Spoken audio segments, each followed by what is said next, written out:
Bonjour à tous, bonjour à toutes, je suis Louise Lespard du podcast La Clé des Champs, le podcast qui donne la parole aux agriculteurs. Avec AgriWeb TV, la chaîne dédiée à l'agriculture en Nouvelle-Aquitaine, je pars dans les fermes prendre le café avec les agriculteurs. J'arrive avec ma table, 2 chaises et mon thermos de café et c'est parti pour une discussion sans filtre avec ces personnalités hors du commun. Aujourd'hui, j'ai le plaisir de me rendre à Blanquefort, à 2 pas de Bordeaux, pour rencontrer Julien Serre, berger. Il élève 300 brebis pour la production de lait. Il transforme ce lait en yaourt et en tome, par exemple, et le commercialise en vente directe. Je suis ravie d'avoir ce berger au micro. On peut le dire, être berger à moins de 15 minutes d'une grande ville comme Bordeaux n'est pas commun. Julien s'adapte à l'urbanisation et à la transition agroécologique en cours en mettant à disposition son troupeau pour l'entretien des vignes d'un château. C'est ce qu'on appelle l'éco-pâturage. Et autre fait intéressant avec Julien, la sécheresse l'oblige à transhumer l'été. Il fait donc le grand écart entre vie périurbaine l'hiver et une vie isolée en montagne l'été. N'oubliez pas que les cafés fermiers sont avant tout un format vidéo de 10 minutes que vous pouvez retrouver sur agriweb.tv. Je vous mets le lien dans la description de l'épisode. Vous avez ici sur le podcast la version longue de notre discussion. Allez, assez discuté et partons à la rencontre de Julien. C'est l'épisode 7 des cafés fermiers d'AgriWeb TV.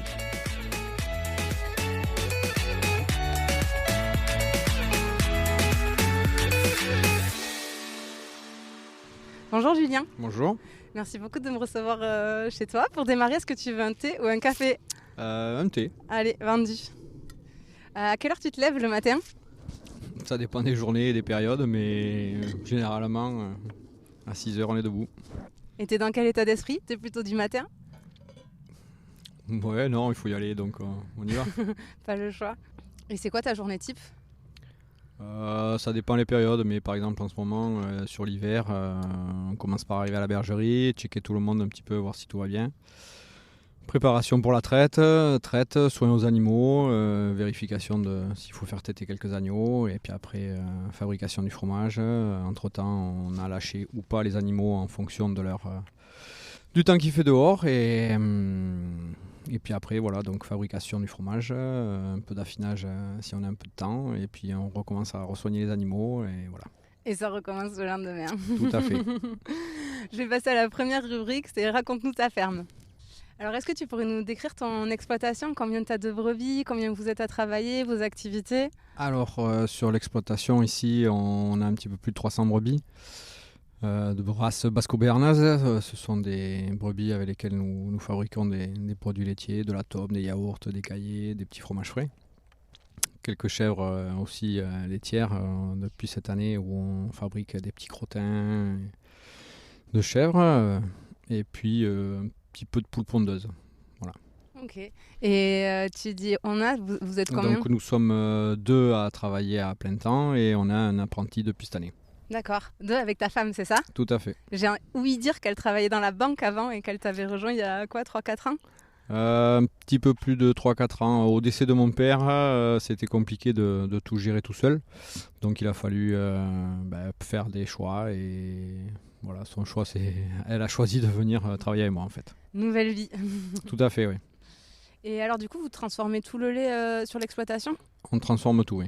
On est en vente directe et sur le lieu de fabrication, plus des AMAP. Ok.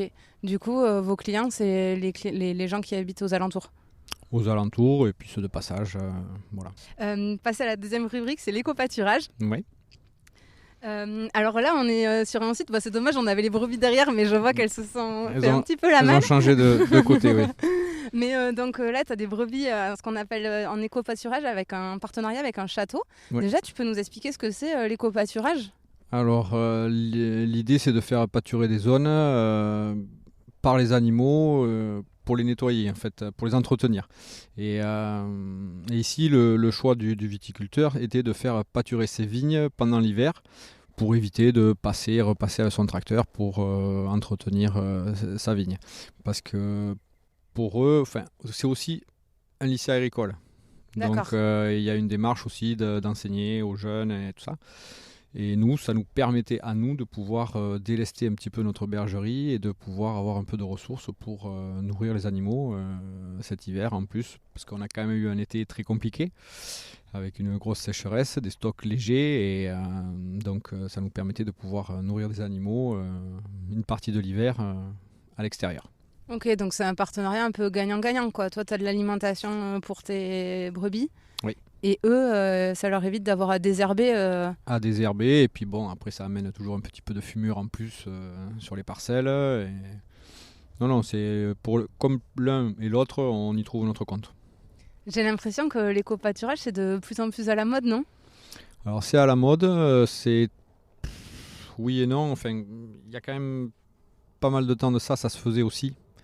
Après ça a été délaissé un peu parce que ils ont mis des produits dans la vigne différents, des choses comme ça. Moi mon père le faisait il y a déjà très longtemps, sur certaines parcelles dans les vignes, il y mettait les brebis quoi. Donc c'est pas d'aujourd'hui. Après ça s'est perdu un peu et c'est vrai que ça revient un petit peu à la mode. Parce que là, tu travailles dans les vignes avec un château, mais j'ai vu qu'aussi il y avait beaucoup de collectivités qui mettaient et même des particuliers des fois qui ont des espaces à entretenir. Enfin, c'est très large l'éco-pâturage au final. Alors effectivement, là c'est la vigne parce que c'est un choix du viticulteur, mais après il y a des collectivités sur des petits parcs, des zones industrielles qui ont des bâtiments avec une grande surface d'herbe autour, ils y mettent des animaux. Il y a beaucoup de choses qu'on peut faire avec des petits ruminants comme ça pour entretenir tous ces espaces. Même parce que je voyais qu'il y avait une loi là en 2017 qui était sortie, la loi Labbé je crois, qui interdit l'utilisation des pesticides, des produits phytosanitaires aux collectivités. Donc elles, en fait, ça leur permet aussi d'avoir un moyen naturel de désherber. Oui, il y a ça. Et puis le fait que nous, ça nous permet de pouvoir nourrir les animaux. Ça permet de faire travailler un petit peu tout le monde. Puis ça a un autre œil, quoi. Voir un tracteur ou voilà. Ouais, donc, oui, puis pour les gens qui passent, c'est sûr que c'est sympa de. Enfin là, quand on est arrivé, c'est sûr que de voir tes brebis dans les vignes, c'est beau, quoi, tout de suite. Au début, ça a surpris un petit peu. Qu'est-ce qu'ils font, pourquoi. Et maintenant, c'est vrai que le mercredi, le samedi, il y a du monde qui passe autour avec les enfants pour venir voir les animaux et tout ça. Voilà, ça fait un peu d'activité et c'est pas trop mal. Puis peut-être qu'aussi, des fois, ça peut servir pour entretenir des zones accidentées, notamment et puis c'est plus confortable du coup là pour des salariés qui n'ont pas besoin d'aller entretenir ces zones très en pente ou qui pourraient être dangereuses. Ça peut être utilisé pour ça aussi. Ah oui, complètement. Les animaux, eux, ils vont passer partout. Donc ils vont peut-être même mieux passer que certains outils. Donc oui, ça peut être gagnant pour tout le monde. Ouais. Il y a des inconvénients à cette pratique ? Alors, pour la viticulture, le problème, c'est les rangs de vigne. C'est-à-dire que, en fonction des parcelles, celle-là, c'est assez simple. Elle avait la surface qu'il fallait pour qu'on la clôture depuis l'extérieur.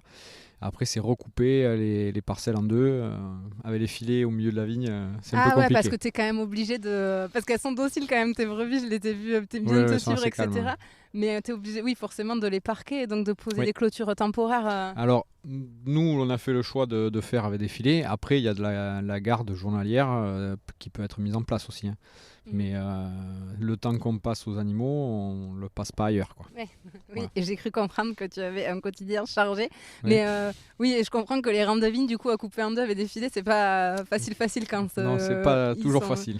Ils sont très longs. Et tes brebis, tu peux mettre n'importe quelle brebis en éco-pâturage ou est-ce qu'il y en a certaines qui sont aptes et d'autres pas ? Alors, faut quand même choisir des races assez calmes et qui sont souvent manipulées de façon à ce que ça soit calme et que ça puisse au moins respecter correctement les filets.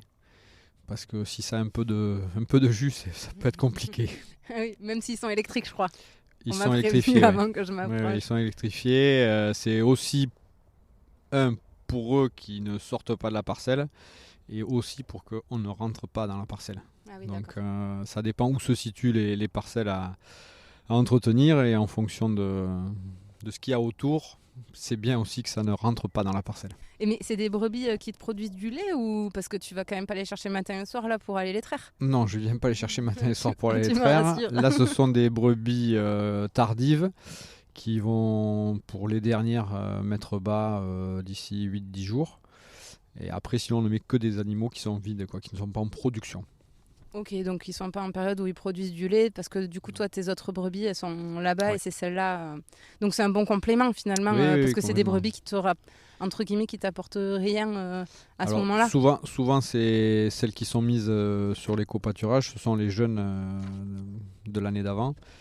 J'ai fait par choix de production de ne pas les faire produire pour qu'elles finissent leur croissance et qu'elles soient correctement prêtes pour pouvoir faire un premier fœtus et une production de lait correcte la première année. Donc généralement, voilà, ce sont des animaux qui sont vides. Donc ça nous permet de pouvoir les avoir en extérieur. Après, même si elles rentrent le soir et qu'elles ont un abri. Hein. Mais voilà, c'est des animaux qui peuvent lutter tranquillement dehors, au milieu des vignes, sans problème. Très bien, elles ont la belle vie un peu, j'ai l'impression. Oui, elles n'ont pas l'air trop stressées, non. Bon, on va passer à la troisième rubrique, c'est la transhumance. Oui. Parce que malgré le fait que tu habites très près de Bordeaux, on est à Blanquefort, j'ai mis moins d'un quart d'heure de route pour venir, donc tu es en zone urbaine active. Oui. Tu pars transhumer l'été dans les montagnes, tu peux nous raconter pourquoi, depuis quand tu fais ça et pourquoi ? Le choix de la transhumance s'est fait à la sécheresse de 2011, où il y avait deux solutions. Soit on trouvait du pâturage pour les animaux, soit on en enlevait une partie et qui était destinée à aller à l'abattoir. Et moi je commençais un peu, donc ça m'ennuyait de commencer à enlever une partie du troupeau.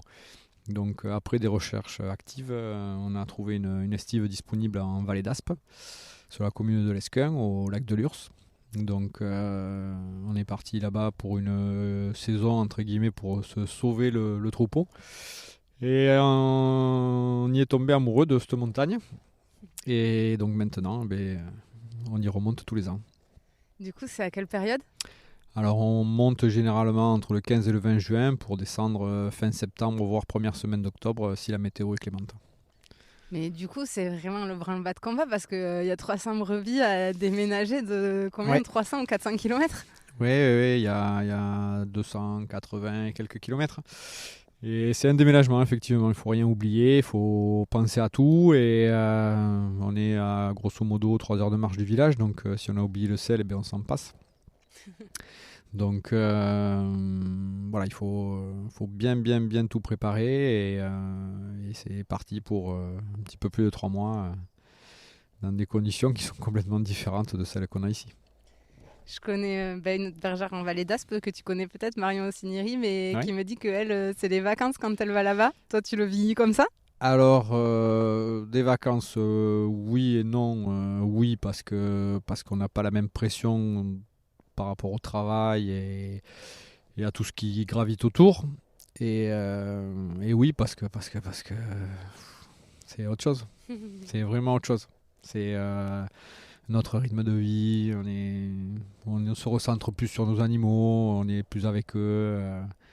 Voilà, c'est complètement différent. Et vous transportez tout en camion ? Enfin, vous partez avec des camions ? Alors, camion bétaillère pour les animaux, et puis nous, on charge les voitures, et puis en avant. Donc, après, ouais, c'est un peu compliqué. Ouais. Je veux bien croire que là, l'état de stress, il doit être maximal. Et vous montez à combien d'altitude ? On est à 1780 la cabane et on finit à 2003 aux crêtes.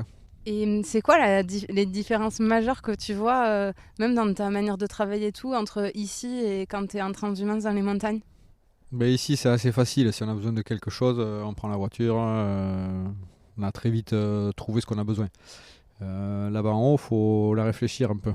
Donc, on retravaille un petit peu avec les techniques des anciens sur plein de petites choses. Mais voilà, c'est plus compliqué. Tout ce qui est soins et aide aux animaux, c'est plus compliqué que ici en bas. Voilà. Donc il faut prévoir pas mal de choses pour être sûr d'essayer d'avoir ce qu'il faut au moment où il faut. Et la traite, c'est manuel en haut ? Manuel, ici aussi, c'est manuel ? Non, ici c'est à la machine et en haut c'est à la main. Ouais.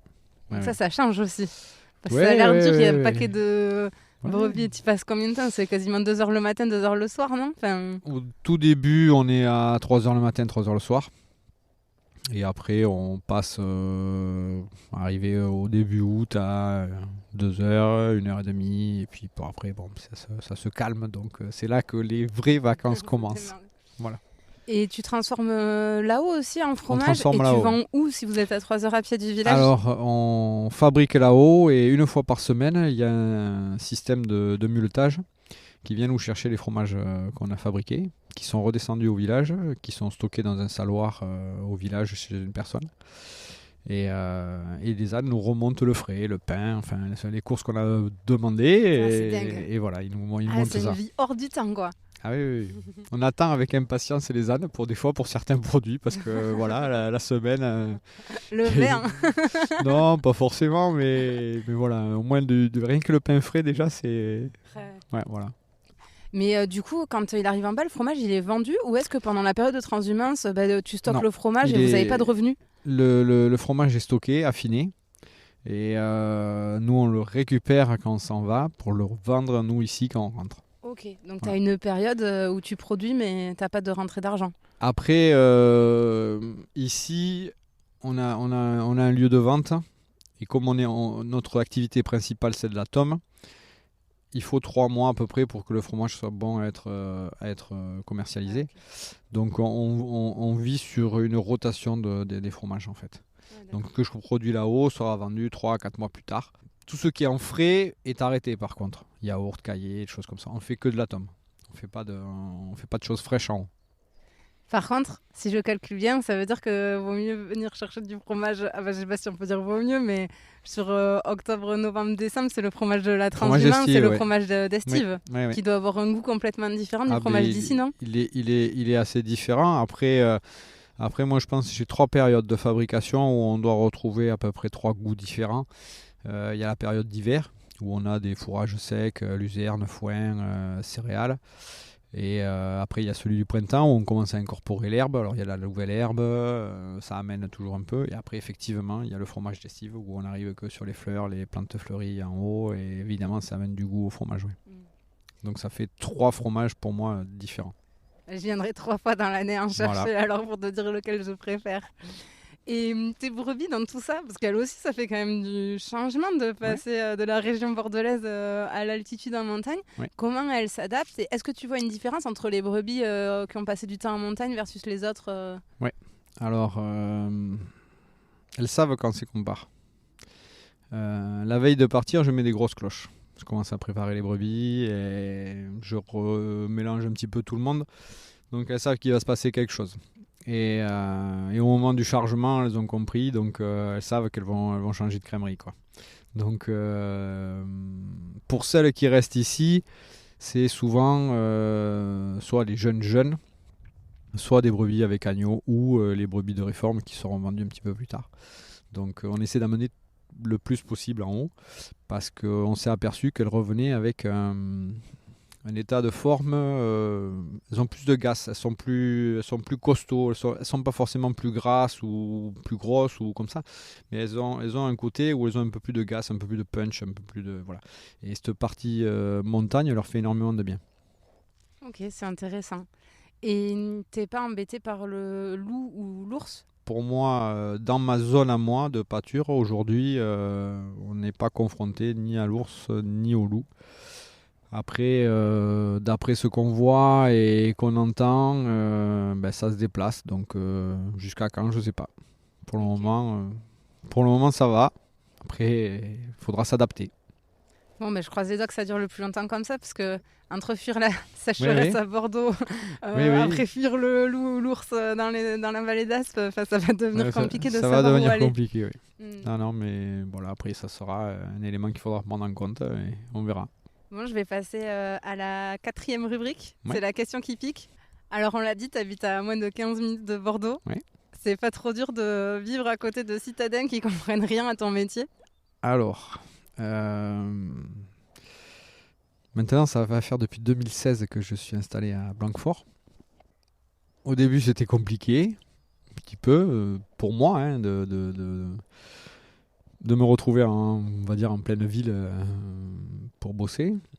Après, on a travaillé avec les écoles, on a fait venir les enfants, on a ouvert les portes, on a montré notre travail, on a fait pas mal de choses. Et ça nous a permis de aussi avancer un peu sur notre clientèle. Mais après, c'est vrai qu'il y a des moments c'est compliqué parce que on se retrouve dans des situations qui sont un peu faux-folles, avec des gens qui comprennent vraiment pas ce qu'on fait, de la façon dont on le fait. Et ça, c'est ce qui est le plus dur. Essayer de faire comprendre aux gens notre travail, ça, c'est hyper dur. Ils ont des idées arrêtées. sur beaucoup de choses. Pas la majorité, hein, mais une partie. Et c'est compliqué après pour nous pour vraiment expliquer notre travail et la façon dont on travaille, et pourquoi on le fait, comment on le fait, et voilà. Et il faut qu'ils essayent d'entendre un petit peu, voilà. Et ça, c'est compliqué. C'est-à-dire vous avez des réalités de quotidien qui sont tellement différentes et il y a un vrai lien qui s'est coupé. On est à la 3e génération de citadins maintenant, donc le lien s'est totalement coupé sur la monde de la production agricole, de comment on fabrique des produits, la mort animale aussi, tout ça. C'est des choses qui sont plus très naturelles pour les gens. Oui, après, le problème, il est là, c'est que moi, à l'école, gamin, on allait visiter le gars qui faisait des poules, celui qui avait de la vigne, celui qui faisait des abeilles, enfin, on allait un peu chez tout le monde. Aujourd'hui, ça se fait de moins en moins. Et puis, on avait un contact avec le milieu agricole parce qu'il y avait plus d'activités agricoles qu'aujourd'hui. Et on était un peu au courant, on était un peu informés, on était un peu... Et là, c'est vrai que dans les parcours scolaires, il y en a de moins en moins qui s'en vont faire un tour à la ferme, qui vont voir des animaux, qui vont... Et ça, c'est un peu compliqué parce qu'il suffit qu'ils voient 3 bricoles à la télé ou sur Internet. On s'informe, mais pas toujours avec les bonnes sources peut-être. Voilà, donc puis c'est peut-être pas forcément la réalité des choses. Et après, derrière, on rame, nous, pour essayer de faire comprendre. On voit tellement d'images qui sont mauvaises sur l'agriculture qu'on pense que tout le monde travaille comme ça. Et derrière, pour nous, c'est dur. Parce qu'on ne fonctionne pas comme ce qu'ils montrent. Et c'est très dur après d'expliquer aux gens que mais non, nous, on travaille comme ça, on n'utilise pas ça, pas de pesticides, pas d'engrais, c'est très, très compliqué. D'autant plus que toi, c'était client au final, parce qu'en vente directe, c'est à eux que tu vends. Donc, cette effort de pédagogie, tu n'as pas le choix que de le faire. Et on les a en face tous les jours. Bon an, mal an, il faut que ça fasse partie de ton métier, quoi. Oui, après, on essaie de... Je ménage pas la chèvre et le chou. Hein. Les choses... T'as pas l'air du genre, non, c'est pas la peine de le dire. Les choses, je vais les dire. Parce que on ne peut pas aller dans le sens du client pour lui vendre un bout de fromage. Moi, s'il a envie d'un bout de fromage, je vais lui vendre un bout de fromage. S'il y a des questions à poser, je vais essayer d'y répondre le mieux possible avec ce que je sais et de la façon dont je travaille. Après, si je dois lui dire que ça ne me convient pas du tout ce qu'il est en train de me raconter, je lui dirai aussi. Et puis voilà. Après, on essaie d'avoir un contact avec le client ou les différentes personnes qui circulent autour, les citadins, les gens qui se promènent, les machins. Voilà. Si on peut les informer correctement de la façon dont on travaille, ce qu'on fait, comment on le produit, ce qu'ils vont manger, comment ça a été fait, pourquoi, comment, on va le faire. Et après, ils sont libres de prendre ou pas prendre le produit et de venir ou revenir ou pas du tout. Et voilà. Et le fait d'être à côté de Bordeaux, ça pose aussi la question du foncier, parce que tout augmente. Tu m'as dit que tu étais arrivé en 2016, si je ne me trompe pas. Toi, comment ça s'est... Déjà, où c'est que tu étais avant et comment tu es arrivé là et comment tu as fait pour trouver des terres ? Alors, on était sur la commune du Puy-en-Médoc, un petit peu plus loin, un quart d'heure, 20 minutes de plus. Mais c'est déjà un peu plus la campagne que Blanquefort. Moi, je suis arrivé à Blanquefort suite... ça faisait 30 ans que mon père était là. Il louait dans un château qui a été vendu. Alors c'était compliqué de vendre avec un locataire dessus. Donc après un temps de procédure un peu long, on nous a montré la porte. Voilà. Et n'ayant pas la puissance entre guillemets financière pour jouer avec eux, ça s'est vite arrêté. Donc en parallèle, j'étais sur le projet vacherie de la mairie de Blanquefort, qui était l'installation d'un agriculteur sur une 30aine d'hectares avec un objectif que la personne vive de son travail et soit autonome. Je ne suis pas sous perfusion de la mairie de Blanquefort ou quoi que ce soit, je suis locataire. Voilà, c'est mon activité et eux m'ont mis à disposition un bâtiment et des terres que je loue, et mon activité me permet de générer ce qu'il faut pour pouvoir continuer à utiliser les terres de la mairie. Il y a un petit partenariat avec eux, on bosse ensemble, on reçoit au moins l'idée principale au départ était que chaque élève de Blanquefort passe au moins une fois à la vacherie. D'accord, ok. Voilà. dans son parcours scolaire. Alors ça peut être dans les toutes petites classes comme des classes plus avancées. Voilà. Ouais, donc la mairie a compris la nécessité avec l'urbanisation de garder des agriculteurs sous le coude, quoi. Oui, bon après sur Blanquefort, il y a au moins je crois 3 viticulteurs, un éleveur de vaches, quelques maraîchers. Il y a des zones qui sont dites humides où effectivement on ne pourra pas construire, bâtir. Voilà. Donc l'idée c'était de les maintenir en activité et qu'est-ce qu'on met sur ces terrains-là, une activité agricole. Et l'activité agricole, il fallait trouver un peu des prétendants entre guillemets pour venir travailler. Et après un temps qui a été, je pense, assez long quand même, parce que moi je suis rentré, je pense que c'était en 2013 et ça faisait déjà 5 ans au moins qu'ils étaient en réflexion et ils avançaient sur le projet pour aboutir en 2016, inauguration fin septembre 2016. Okay. Et toi, comment tu vois l'avenir? Parce qu'on sent que tu es hyper bien en Vallée d'Aspe, finalement ici tu es locataire. Est-ce qu'à un moment ça serait un projet de se dire on part à l'année dans la vallée? À l'année, je sais pas, mais c'est vrai qu'on y est bien là-bas, mais après, c'est pareil, ils sont quand même nombreux là-bas aussi, donc c'est venir en rajouter un. Il faut des clients. C'est pas si c'est très judicieux, et après, nous, l'hiver, on a des conditions quand même qui sont un peu meilleures que les leurs, donc... Non, pour le moment, la forme, elle est là, la santé aussi. Faire des allers-retours, on va les faire. Et c'est un bon compromis, finalement. Tu prends un peu le meilleur des demandes. Oui, on essaye. L'été là-bas et l'hiver ici.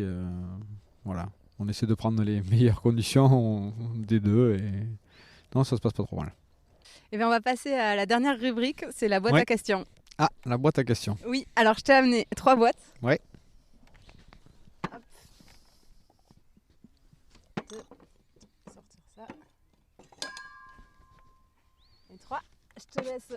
Je te laisse choisir celle que tu préfères. Ouais. T'inquiète pas, oui, ça va bien se passer. Alors si ça va bien se passer. L'anecdote. Alors, est-ce que tu as une anecdote à nous raconter? Ça dépend sur quoi. Je sais pas, sur ton métier ou un truc marrant qui t'est arrivé avec un voisin. Je sais pas si c'est marrant, mais marrant, les tes voisins, brebis, les voisins. un vélage. Un vélage, non, mais si, enfin oui et non, mais ça c'était il y a longtemps, mais c'était assez... Ça c'est un maître de stage en formation. Une vache se met à véler, c'était compliqué, ça sortait mal. Il appelle le veto, normal, faut pas perdre de temps parce que la bête elle souffre pendant ce temps-là. Donc le veto arrive, césarienne, tout le monde dehors, impeccable, super bien passé. On était tous en train de se laver les mains, on allait boire un café. Et le père de mon maître de stage, qui avait à l'époque 75 ou 16 ans, va faire un tour à l'étable quand même pour la vache. Et il revient et puis il dit au vétérinaire, il lui dit écoute, tu sais pas, cette césarienne là, je vais pas te la payer. Ah bon, et pourquoi? Il lui dit parce que l'autre il est en train de sortir. Donc en fait il y avait un deuxième qui arrivait et le veto n'avait pas vu qu'il y avait un deuxième. Donc elle est belle celle-là quand même. C'était assez... Et pourtant c'était un vétérinaire qui avait la bouteille, donc c'était assez compliqué. J'espère qu'ils en ont changé.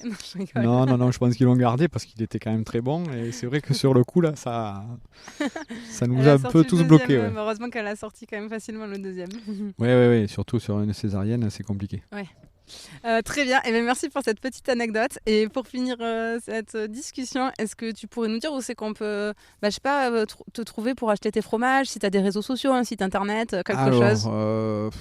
Moi je suis pas très branché site internet, réseaux sociaux et autres. Par contre on peut nous retrouver au parc Majolan. On est ouvert le mercredi après-midi 15h 17h30 à Blanquefort. À Blanquefort, oui. Et le samedi 10h 12h30 et 15h 17h30. Ok, voilà. Super. Toute l'année. J'essaierai de passer sans problème, avec plaisir. Et bien, merci beaucoup pour ton temps.